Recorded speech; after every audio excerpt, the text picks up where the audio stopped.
Ficou muito comum o texto de Atos 3:21 ser usado como texto áureo do projeto da restauração da igreja militante no Brasil. Entretanto, foi em Atos 15:28 que os primeiros líderes da associação fundamentaram sua existência.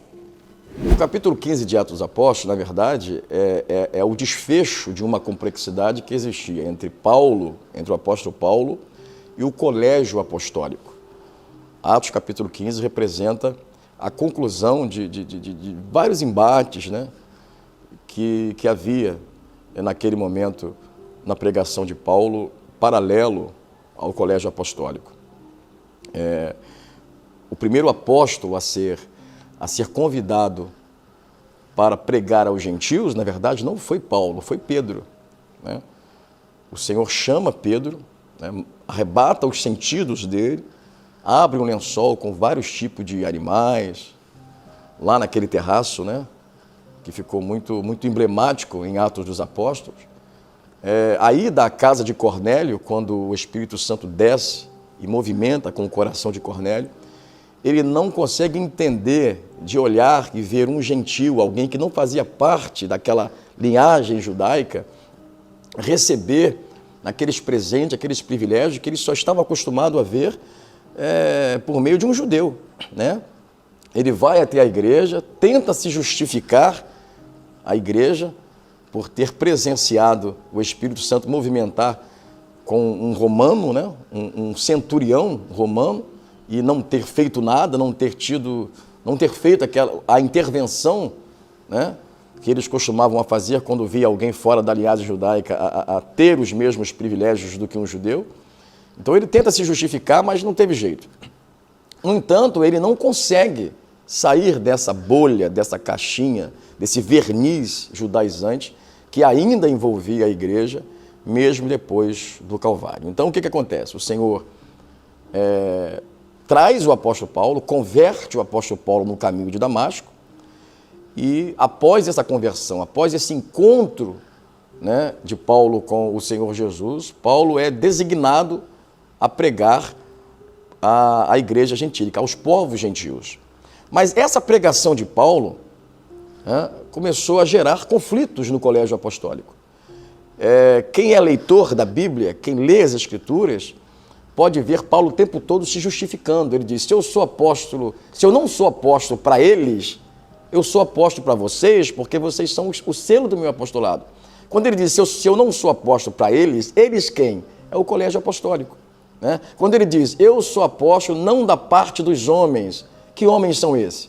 O colégio apostólico. Por quê?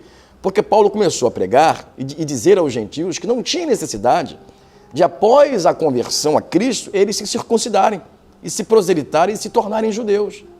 Paulo diz que a cruz de Cristo era suficiente para fazê-los crentes em Jesus Cristo, sem precisar fazer parte da comunidade judaica. Então, Atos capítulo 15 é o desfecho dessa complexidade. Na Assembleia, Pedro toma a palavra e diz categoricamente, diretamente, que eles estão sendo extremistas, que eles estão exagerando, né, naquelas exigências. Inclusive, ele diz que nem eles e nem os pais conseguiram cumprir o que eles estavam exigindo para os gentios, né? Então, tinha que ter uma flexibilidade, um respeito às tradições, às culturas, né, daquele momento. É nesse momento aqui que a Apoiorte se encontra. A Apoiorte se encontrou foi aqui. Existem meios, compartimentos, fragmentos de culturas religiosas no Brasil que tornou difícil a comunicação e a comunhão evangélica dentro do nosso país em torno da obra da restauração. É um grupinho que vê dessa forma, outro grupinho que vê de outra forma. Então a Apoiorte entendeu que é possível respeitar a cultura e a tradição de cada contexto específico da obra e vivermos juntos. Quer dizer, nós fizemos uma distinção do que é unidade e uniformidade. Nós entendemos que nem sempre estar uniforme significa estar unidos.